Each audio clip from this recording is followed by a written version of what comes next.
dapat nikmat sudah dia dapat. Jadi kita buat ibadah. Sudah tentu akhlak Kita kat Mekah hati kita bersih tu kan. Mak bapak kita pada tempat yang sewajarnya.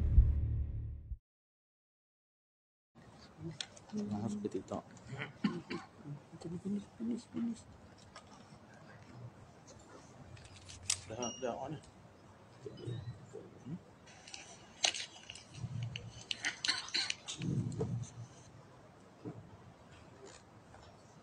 Ada bang.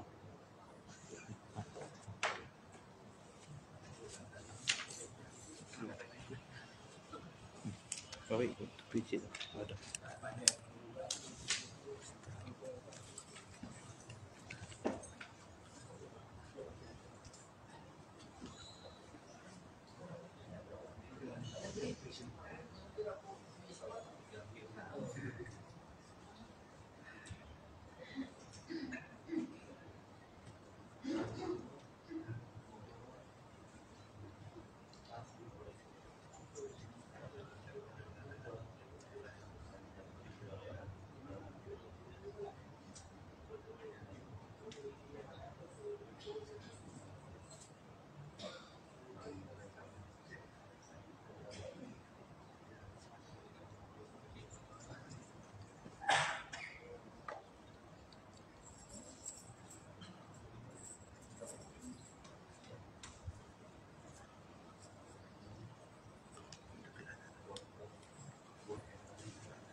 Bismillahirrahmanirrahim. Assalamualaikum warahmatullahi wabarakatuh. Alhamdulillahirabbil alamin. Wa bihi nasta'in ala umuri dunya waddin. Wassalatu wassalamu ala asyrafil anbiya'i wal mursalin. Sayyidina wa habibina Muhammadin khatamin nabiyyin wa ala alihi wa sahbihi wa man da'a bi da'watihi wa man sanna bi sunnatihi ila yaumiddin. Subhanaka la ilma lana illa ma 'allamtana innaka antal alimul hakim. Wa la haula wa la quwwata illa billahil 'aliyyil 'azim. Rabbi yassir wa la tu'assir, Rabbi tammim bil khair. Muslimin dan muslimat rahimakumullah. Alhamdulillah. Puji dan syukur kita panjatkan kehadrat Allah Subhanahu wa taala yang masih lagi memberi ruang, peluang dan kesempatan untuk kita berada di rumah Allah. Salat fardu maghrib secara berjemaah, berzikir, berdoa bersama-sama, dan kita luangkan sedikit masa sementara masuk waktu isya untuk kita mendengar sepotong dua hadis Nabi Sallallahu Alaihi Wasallam berkenaan dengan amalan-amalan yang boleh menyelamatkan kita daripada azab api neraka. Hadis yang ke-119, yaitu menghina ulama yang masyhur dan orang-orang yang soleh.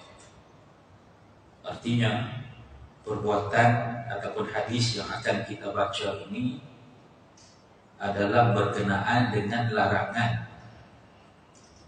daripada kita menyakiti orang-orang alim ataupun wali-wali Allah. Karena orang yang menyakiti wali-wali Allah, maka Allah mengisytiharkan perang kepada orang tersebut. Ini banyak berlaku di mana kita mengeji atau bersangka buruk dengan seseorang, sama ada orang itu alim ataupun orang itu tidak alim, tetapi dia dikategorikan ataupun disebut sebagai wali Allah. Siapa dia wali Allah? Wali Allah adalah orang-orang yang bertakwa, yang dikasihi oleh Allah Subhanahu wa ta'ala. Ada yang kita dapat kenal, ada yang kita tidak kenal. Wali Allah, kadang-kadang dia kekasih Allah, dia dikasihi oleh Allah, tetapi tidak dikasihi di sisi manusia. Ini dipanggil wali-wali Allah. Mungkin yang ada bersama dengan kita wali-wali Allah. Yang kita tengok dia tak ada siapa-siapa, dia tak popular, dia tak dikenali, dia mungkin tidak disukai, tapi hatinya sangat mulia di sisi Allah, dan dia disebut sebagai wali Allah. Sebab itu kita dilarang bersangka buruk orang yang kita tidak kenal, orang yang kita tidak tahu secara menyeluruh tentang diri seseorang. Mungkin dia seorang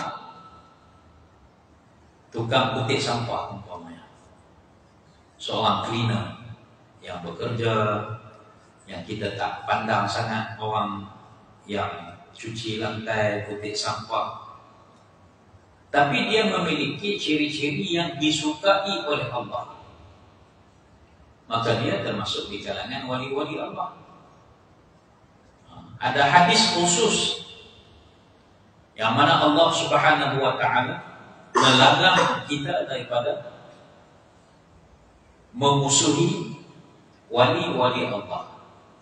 Siapa-siapa yang memusuhi wali Allah, yang menyakiti hati wali-wali Allah, yang mencaci, yang mengkeji wali-wali Allah, maka Allah akan mengisytiharkan perang kepada orang tersebut. Sebagaimana sebuah hadis Nabi yang kita nak baca pada malam ini, yaitu sabda Rasulullah SAW dalam sebuah hadis kursi. Hadis kursi ini kita fahamlah, bila sebut hadis kursi yaitu firman Allah Ta'ala yang disampaikan bukan melalui Al-Quran, tetapi melalui lisan, Nabi SAW, dan ia tidak ditulis di dalam Al-Quran.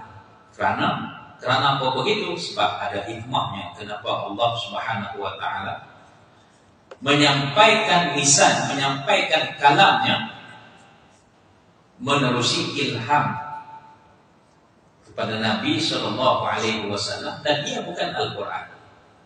Itu beza hadis kursi dengan Al-Quran. Boleh faham tak kami? Beza hadis kursi dengan ayat Al-Quran. Dia kalamullah, dia kata-kata Allah, tapi dia bukan Al-Quran. Dia disampaikan kepada Nabi Muhammad melalui lisan Nabi Muhammad, dan dia tidak direkodkan sebagai ayat Al-Quran.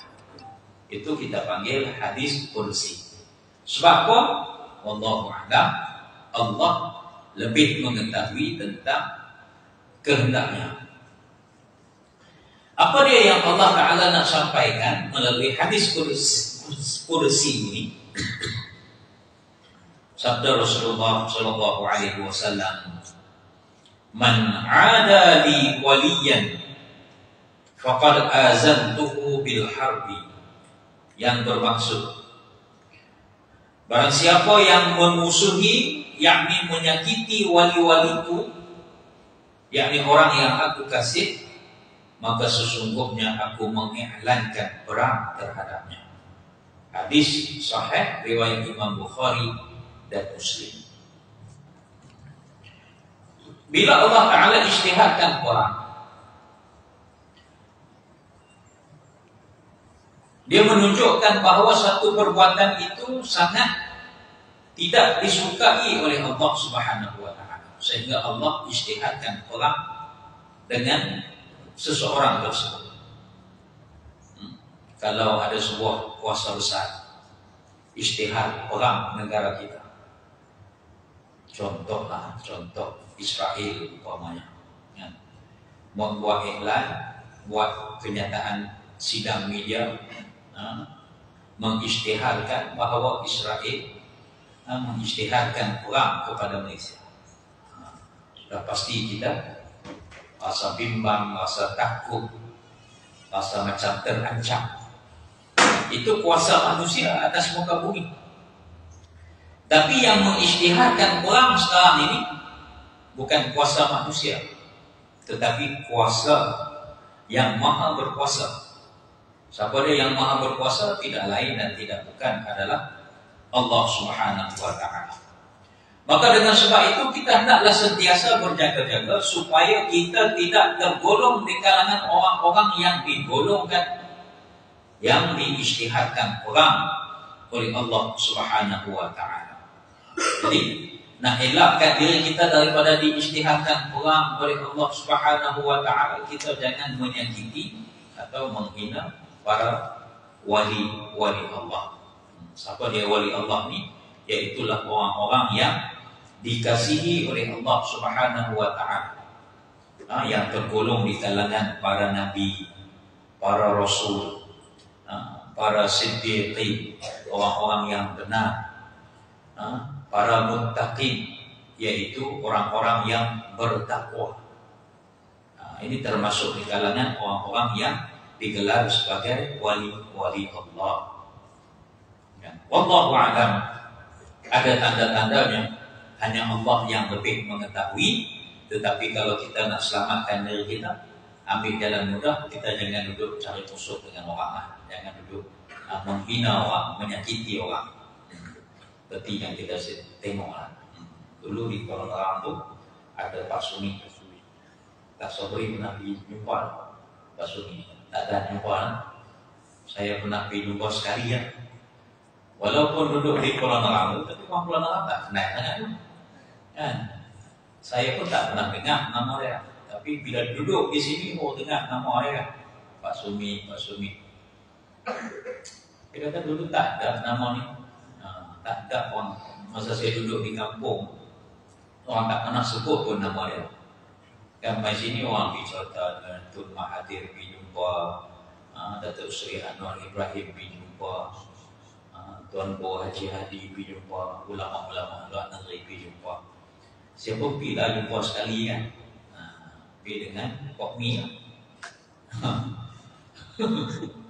Pipi tu dia Bukit Tembaga dia sampai tanya orang tu, mereka tak kenal. Bukan tak kenal, maksudnya orang tak pergi ziarah pun, orang tu dekat-dekat tu tak pergi ziarah pun. Saya pergi itu sekali, sebab orang tu sembah banyak kan di ziarah. Saya pergi lah. Pergi itu dia tulis dekat notice board depan rumah dia tu, waktu ziarah sekian-sekian, pukul 9 pagi sampai pukul 12 tengah hari. Waktu ziarah. Lepas tu dia rehat, pukul 12 tengah hari sampai pukul 3 dia rehat. Orang tak jumpa tetamu. Lepas tu boleh jumpa pula pukul 3 sampai pukul 5. Kami sampai 5.30. Ya, sampai 5.30 dia kata. Saya kata, tak boleh dah. Dia tulis tu 5.30 itu orang bertandak ya. Dia kata, jom balik lah. Jom balik lah. Ni orang dah tutup lah. Ni orang tak kena ziarah lagi lah. Kok ni kata, tunggu dulu kata. Kita bagi salam dulu kata. Kok orang buka pintu. Degil, tak dengar cakap orang.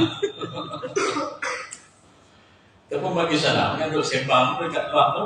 Saya, Kok Mi, bin MZ. Siapa seorang itu? Tak ingat. 4 orang tu kata. Pergi ziarah ni. Kita duduk sembang, duduk tengok kepala dalam rumah ni. Tak nampak orang. Bagi Assalamualaikum. Tu jawab, Waalaikumsalam. Tengok duduk dekat tu. Duduk atas kursi malam. Pak Sumi lah. Duduk bawah rumah tu dekat. Ruang tamu macam ruang macam ni lah. Anjur surau ni kat luar tu. Rumah dia atas 2 tingkat, bawah 1 tingkat. Baju pun tak pakai, pakai kain melekat. Yang duduk tidur atas kursi tu, kita tak biasa pergi ziarah. Ni Pak Sumi kan? Waktu melawat dah tamat dah. Waktu melawat dah tamat dah. Kata, mai daripada mana? Kata, mai daripada Putrajaya ni. Oh, jauh mana? Jom nak main ziarah Rasumi nak. Waktu melawat dah habis dah kata. Oh, tak apalah kalau itu nak balik. Tak apa, masuk lah dia kata. Kita pun masuk, dia duduk tidur atas kursi, malah dia ingat dia tak sihat ke, demam ke, tak boleh jalan tu kan. Ada apa main ni kata? Saja main ziarah Rasul. Nampak? Orang duk cerita ni Rasul ini nak main jumpa, minta nasihat sikit. Bagi Rasul, bagi sepatah dua kata nasihat kat kami ni main pada jauh. Jadi dia nasihat tu tak banyak. Dia kata lupa pergi balik baca Quran. Dia kata. Baca Quran. Lepas tu jangan baca saja. Faham makna Al-Quran.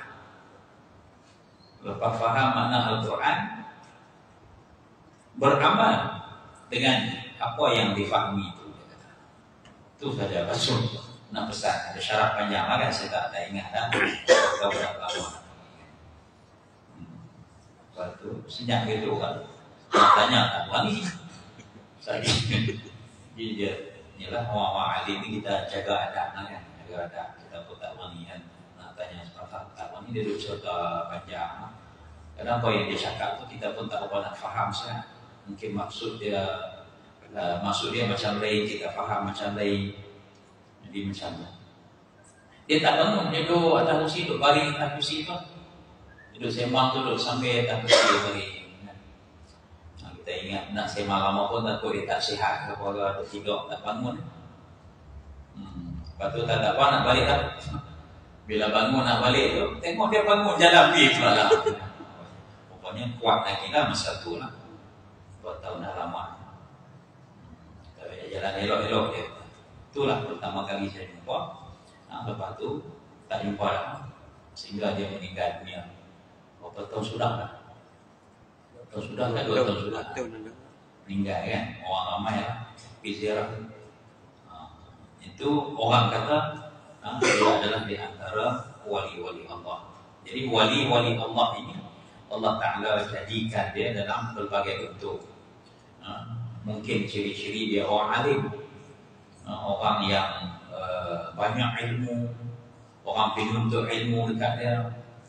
Mungkin Allah Ta'ala jadi seorang yang wali Allah ni, dia tak alim tapi hati dia bersih, hati dia mulia, hati dia sentiasa mengingati Allah. Dia tak alim, dia tak mengajar ilmu, dia tak ada anak murid, dia tak buka kitab, dia tak menadar kitab, dia tak mengajar kitab, tapi hati dia sentiasa mengingati Allah Subhanahu wa Ta'ala. Sehingga kan orang tak tahu dan orang tak kenal, orang tak sebut pun kata dia ini orang-orang yang istimewa.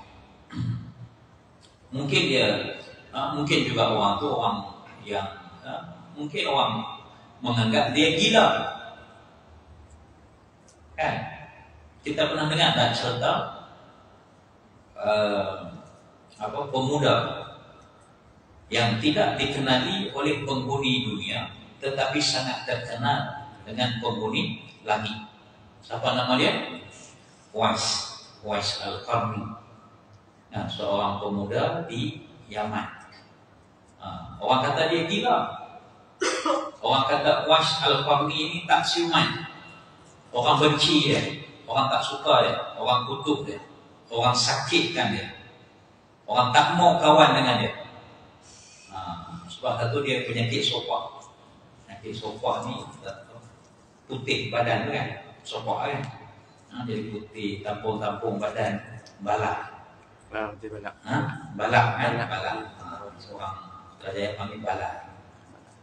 Pak kami panggil balak. Jadi orang letak geli, tak mau jumpa dia, tak mau kawan dengan dia. Lepas tu dia pula duk jaga mak dia. Dia kemuliaan hati dia ni, dia tak pernah sakit hati orang. Hidup dia hanya berbakti kepada mak dia saja. Kan dia jaga mak dia sampai mak dia minta nak pergi buat haji, musim haji tu.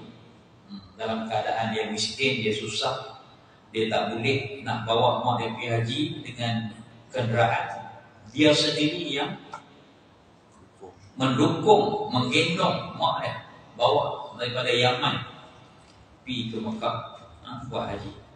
Dia hidup zaman Nabi SAW, tapi dia tak sempat bertemu dengan Nabi SAW. Lepas tu ulama khilaf, kata Uwais Al-Qarni ini sahabat, atau ada ulama kata dia bukan sahabat.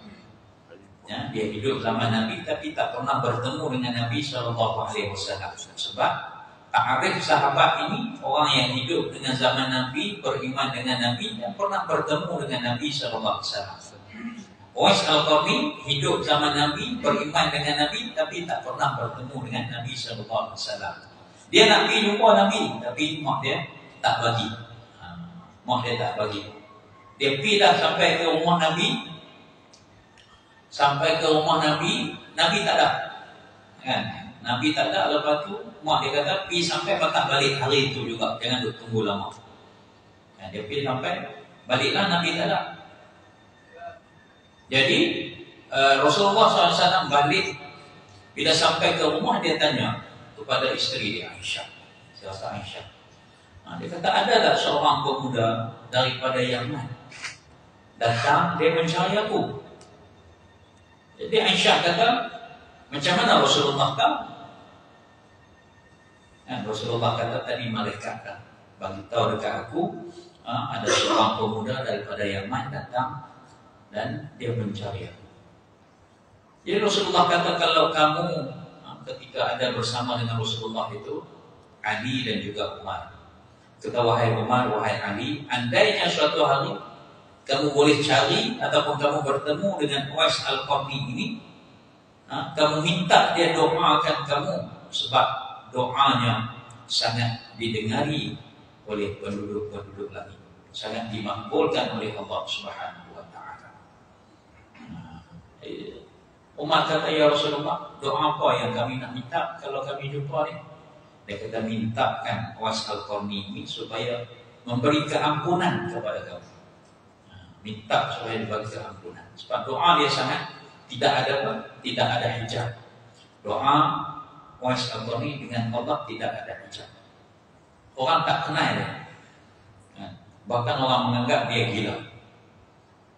Di zaman musim haji itu, selepas Rasulullah SAW wafat, jadi Umar ni pesan dekat Ali, hampir cari tengok kok rombongan daripada Yaman tu, hampir cek semua. Hak mana mai daripada Yaman, hampir tanya, ada tak nama dia Uwais Al-Qarni? Ali bawa musim haji, dia duk pergi cek, ada tak nama Uwais Al-Qarni? Orang-orang Yaman kata tak ada, kami tak kenal nama Uwais Al-Qarni. Setiap musim haji, Ali pergi cari tak jumpa. Cari tak jumpa. Ini satu hari itu, satu musim haji, Sayyidina Ali, dia tak cari di kalangan, dia tanya jemaah haji yang mai buat haji itu, tak tahu, kata tak tahu siapa dia nama Uwais Al-Qarni, orang Yaman tak kenal pun. Jadi Sayyidina Ali pergi ke pinggir Madinah, tempat parking kenderaan. Parking kenderaan ini mudah lah, masa tu mudah barang-barang, demi barang-barang simpanan orang-orang buat haji, orang musafir kan dulu. Orang kapal terbang tak ada lagi masa tu. Kan, yang kedua itu rombongan daripada Yaman. Jadi Rasulullah Sayyidina Ali pun pergi jumpa, pergi tengok situ. Dia kata, bila bagi salam, ketika dia bagi salam itu, Uwais ini sedang sembahyang. Uwais ini sedang sembahyang. Dia riwayat mengatakan bahawa sudah sembahyang itu Sayyidina Ali pergi peluk Uwais Al-Qarni. Dia kata, kamu kak Uwais Al-Qarni? Dia Uwais Al-Qarni ini dikejut. Dia kata, macam mana kamu tahu saya Uwais Al-Qarni? Sebab Sayyidina Ali kata, dulu masa Rasulullah SAW masih hidup, dia memberi wasiat, memberi pesan supaya berjumpa dengan kamu Uwais Al-Qarni. Tapi aku tak kata pun aku Uwais Al-Qarni. Macam mana kamu kata aku Uwais Al-Qarni? Kata Sayyidina Ali, Rasulullah berpesan, nak kenal Uwais Al-Qarni ini, dia ada satu tanda warna putih sebesar shilling emas di belakang leher. Ada riwayat kata di belakang leher, ada riwayat kata di lengan dia. Kan ada tompok. Nah, tompok tu penyakit sopak tu lah. Duduk di belakang dia sebut tahu sikit. Waktu dia bawa mak dia buka tu, dia gendong bawa jalan kaki jog.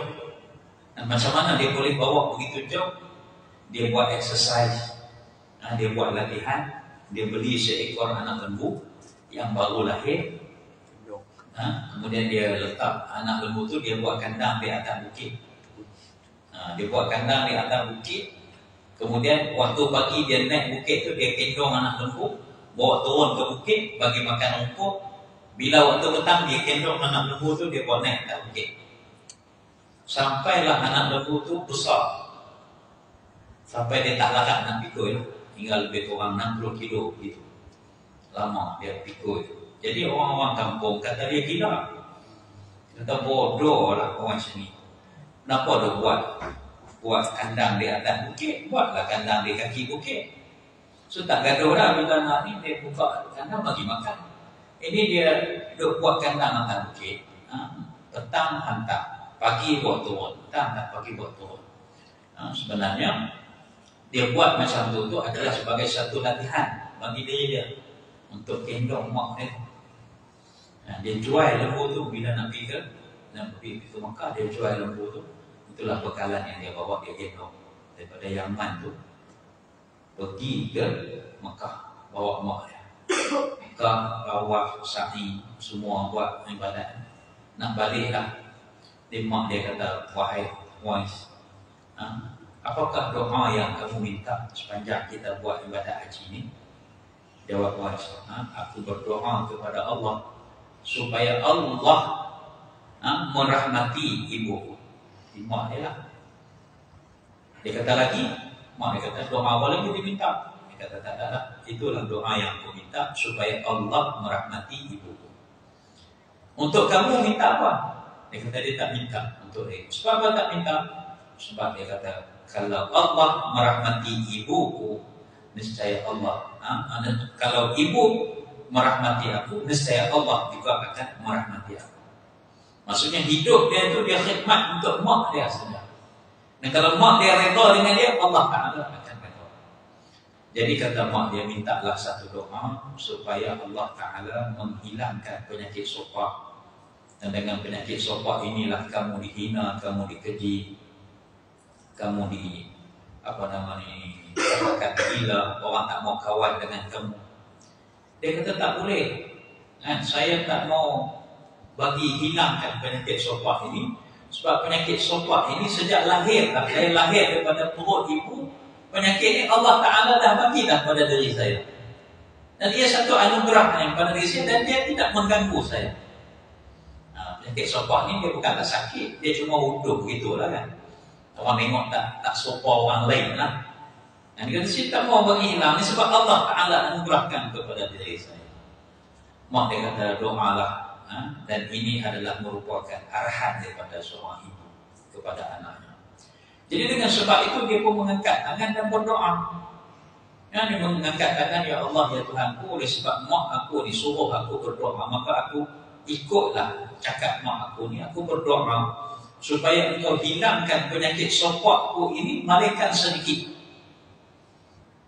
Malaikat sedikit itulah yang menjadi tanda dia. Nabi kata kalau nak kenal pemuda ini, dia ada satu tanda putih sebesar duit shilling emas di badan dia. Rupanya cerita tu berlaku, Nabi pun tak tahu. Yang Nabi tahu ni sebab malaikat Jibril sampaikan kepada dia macam mana nak kenal Wais Al-Qarni ini. Dia ada tanda. Kan, ya? Allah Ta'ala sembuhkan penyakit sopaknya kecuali sedikit Allah Ta'ala taruh sebagai tanda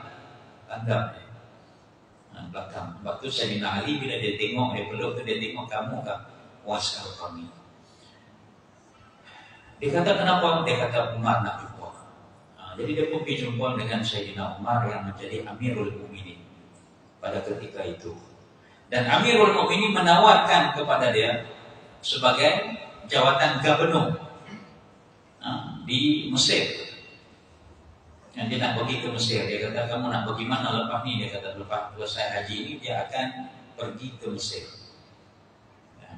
Jadi Sayyidina Umar kata, aku akan tulis surat kepada gubernur Mesir untuk melantik kamu ni jadi pegawai di Mesir. Kamu hidup senanglah. Kata Uwais Al-Qarni, aku tidak perlu kepada dunia dan aku hanya perlu kepada keredaan Allah SWT. Dia tak mau orang kenal dia. Dia tak mau orang tahu dia begini. Dia kata biarlah penghuni langit yang mengenalinya. Itulah antara ciri-ciri wali Allah. Antaranya orang tak kenal dia, orang tak tahu dia, orang kata dia, orang keji dia, orang kutuk dia, tapi dia bersabar, dia redha, kan? Kita pun orang kata macam-macam kan? Aku wali Allah, tapi kita balas balik kan? Kita sumpah dia balik, itu bukan wali Allah, kan? Wali Allah ini dia sabar, tawadhu, dan merendah diri. Sebab itulah kita ni, tuan-tuan, kita tak kenal orang mai kat kita kat meja makan, kita tengah duduk makan, orang mai minta derma kan, kita pun maki dia, sumpah dia, ceramah pula kat dia kan. Bagi tazkirah pendek pula kata, ni orang nak makan time ni mai minta derma dan pi cari tempat lain apa semua gini sen dikit apa scam apa semua.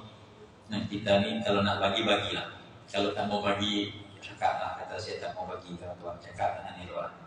Jangan duduk syarahkan dia, menyakiti hati dia, bimbang, takut boleh melupakan, dan dia mungkin dia Allah Ta'ala hantarkan dia sebagai nak uji pada diri kita sedikit. Supaya juga binatang main kat kaki kita, tuan-tuan kan, kucing main, kan? Kucing main duduk kita makan, jangan kita duduk terajak dia, jangan kita duduk tendang dia. Kan? Tak mau. Atau ini pandangan kita orang yang awam lah kan. Kadang-kadang dikatakan wali Allah kan, tapi kita tak akan nampak dia pergi sekolah jemaah, tak nampak. Dia tak nampak lah orang jemaah, tak nampak kan. So, tapi dia orang klaim dia wali Allah. Adakah kata ibadah tu yang kita kata bersesuaian dengan apa yang dikatakan oleh Allah tu, sebab kita tak nampak. Wallahu a'lam. Kita pun tidak tahu juga, tapi saya berpegang kepada satu keadaan yang macam ini, ya. Yang bagi orang wali ini dia tahap dia ya, macam-macam kan. Kadang-kadang orang yang sampai satu makam wali ini dia tahap dia tinggi lah. Dia berbagai-bagai tahap lah. Ada tahap yang makam dia lebih hampir kepada Allah Subhanahu Wa Taala. Dan kadang-kadang bila orang tu saya pernah lah, orang kata dia wali, dia pernah pergi sembang dengan dia. Dia pernah mendakwa, dia kata saya tahu hakikat orang yang bersembahyang, imam yang mengimamkan sembahyang, keadaan dia begitu, keadaan dia begini, hatinya begitu. Saya tidak boleh berimamkan orang yang hatinya begitu kotor bila berimamkan, kan? Jadi kita tanya dia sembahyang di mana, dia kata dia sembahyang di tempat dia yang tersendiri. Kita tak tanya lah di mana. Saya pernah tanya lah sendiri. Saya tak sebut lah siapa dia kan. Tapi orang kata dia wali, saya pergi ziarah, saya pergi jumpa. Saya pergi jumpa dengan orang-orang di sekeliling. Orang kata, orang cok kata dia wali. Tapi orang di dekat-dekat ni tak anggap dia wali. Orang di dekat-dekat ni menceritakan tentang perkara-perkara yang tidak elok tentang diri dia. Cerita keburukan dia lah. Lalu saya bertanya pada orang tu lah, saya jumpa kan. Orang kata kata orang menganggap bahawa tuan ini sebagai wali, tapi orang duk kata tuan ni tak bergaul dengan masyarakat, orang jemput kenduri tak pi, sembahyang di masjid pun tak pernah nampak. Dia cerita, dia kata sebab dia kenapa dia tak pi kenduri orang tu, karena dia kata dia nampak daripada mata hati dia ni orang ni begini, orang ni begini, orang ni begini, dan saya tak akan cerita dekat orang. Dia kata sebab kalau saya cerita dekat orang, dia kata orang lain semua tak mau berimankan dia. Oh, kau tu pula dah kan. Jadi saya ambil pendekatan, kita bersangka baik.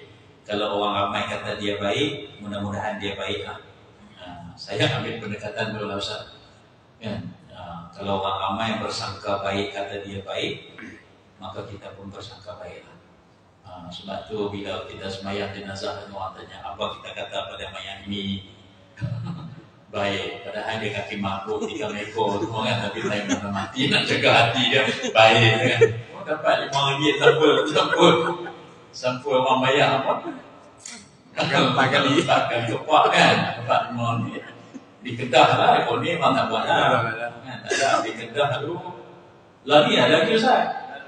Siap balik ni cuti ni orang Belah Penang lagi. Belah Penang Belah Penang ada pokok Perak tak ada. Perak ada sikit. Di Belah Kedah ni tuan-tuan, dia buat kira tu. Dia ada kaki, dia pergi ejen dia. Yang jemput tu. Yang jemput pakai orang sembahyang ni. Okey, di kampung ni ejen dia siapa dia? Pak kereta berapa orang? Dia dah kira dah. Okey, di kampung ni sekian orang, kampung ni sekian orang yang nak main. Tu dah kira duit dah tu. Kira duit masuk dalam sampul, Keluar masjid semua. Saya sejak daripada darjah 5, darjah 6 tu sembahyang jenazah dah sebab nak ambil duit tu. Ini cerita ni dalam live daripada malu lah kan. Kawan saya tu dia abang sikit lah. Dia mengaji di pondok. Pondok di Jeneri lah. Tempat MB tu. Pondok Jeneri. Tak tahu ada lagi tak tadi. Dia pun balik, dia kata, jom kita pergi sembahyang jenazah. Aku tak erti, aku kecil lagi ni kata. Aku darjah semua, darjah 6 itu lah. Sekolah mantap kan. Dia kata mudah je sembahyang jenazah ni. Dia kata abang tak dengar nak baca apa. Rokok pun tak kenal kan. Dia pun ajak lah, okey, takbir macam ni, betul baca Fatihah, betul takbir, baca selawat, baca doa, lepas tu salam, dia kata, cukup 4 tu kata. Jangan baca 4, pelan-pelan dia kata. Kita pun pergi lah, ketak nak apa lah. Sembahyang jenazah. Aku banyak bangkit. Kan. Pasal kecil, takut orang tak bagi duit. Kan. Jadi kita pun keluar dulu, batok kan, bila dah sudah ni, dia pintu banyak, dia kunci pintu lain. Dia satu pintu pula. Dia satu pintu kan, dia jaga kat sini. Pegang duit sampul tu satu kan. Bagi seorang lah. Lepas dia patut seorang pula sembahyang jenazah ni kan. Dia tunggu lama pula, orang tak mati kita ni.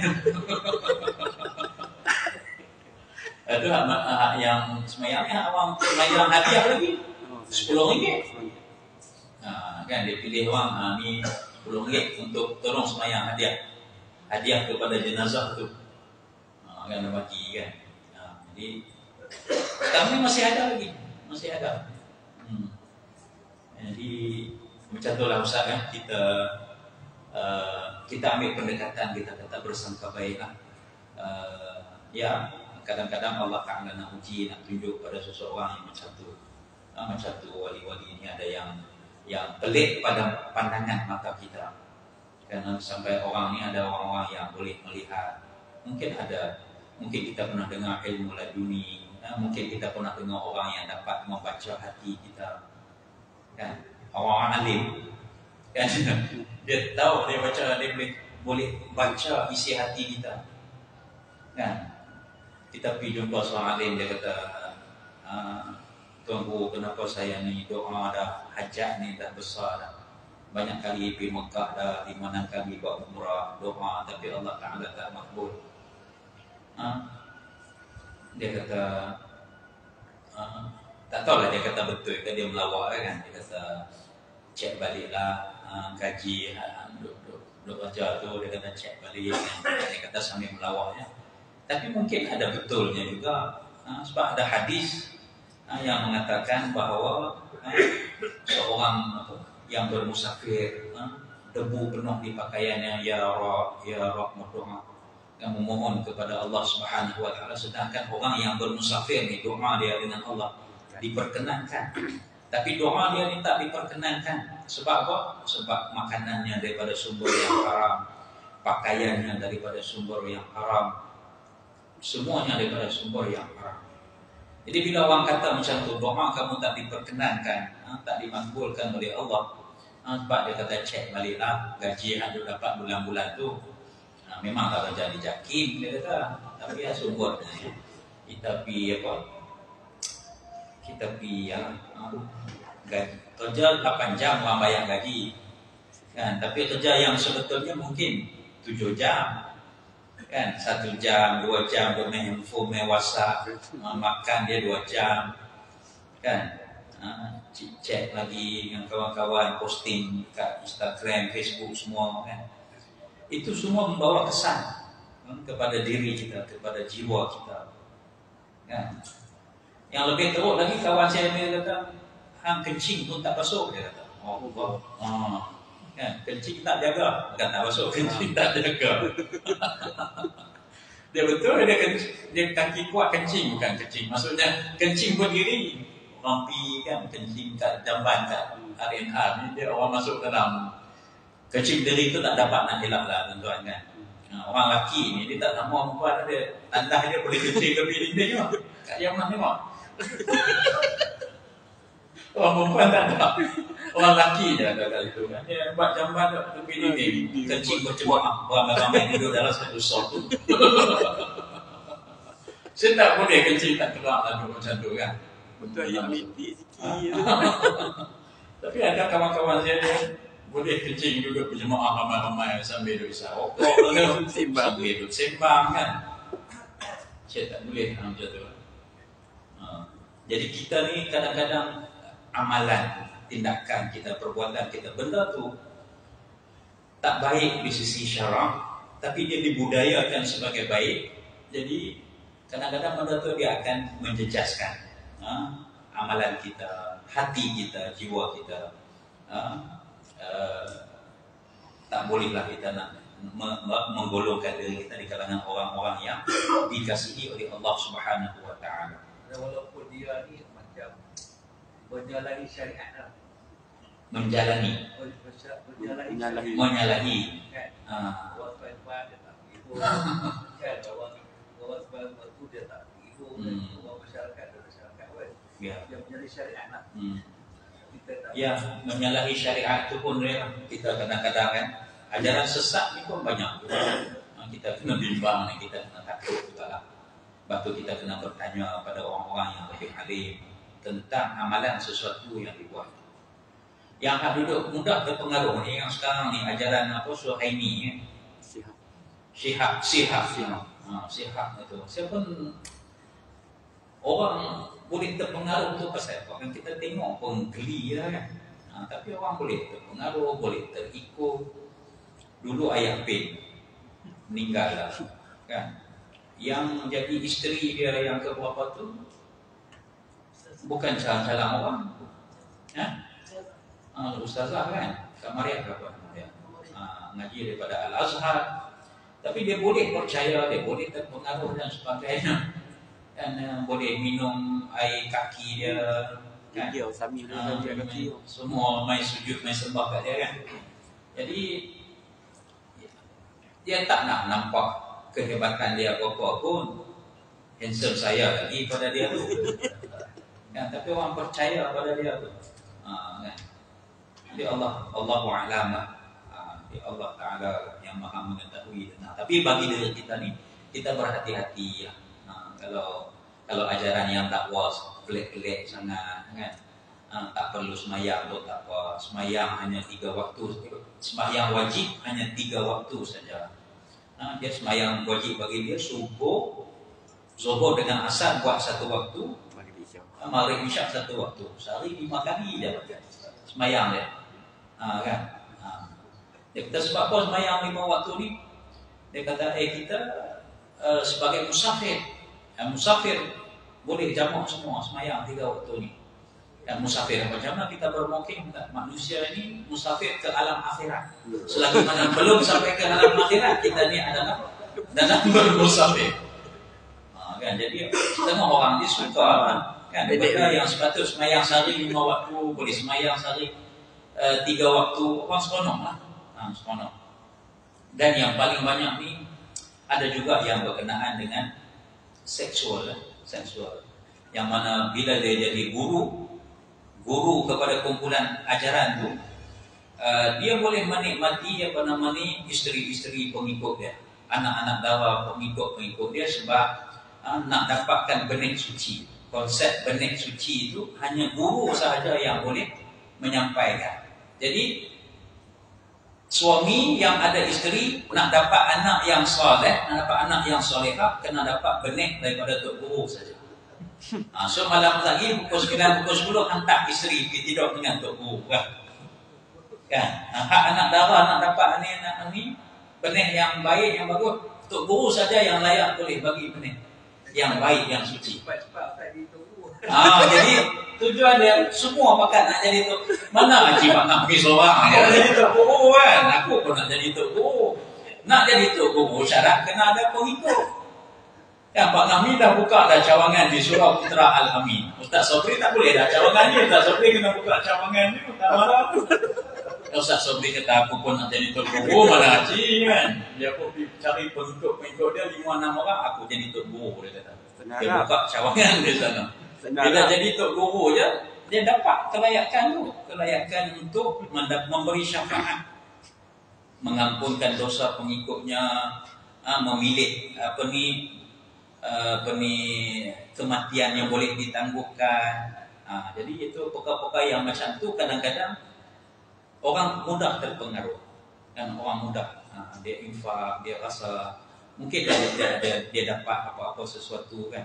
Jadi sebab tu ajaran sesat ni dia mudah tersebar tu. Satu, faktor kewangan, faktor seks, faktor cepat nak masuk syurga kan. Jadi benda-benda tu yang menjadi mudah orang terikut. Mungkin pengikut dia tu suci hati, ikhlas, nak mencari keredaan Allah, nak masuk syurga dengan cepat, tapi dia kurang pada ilmu.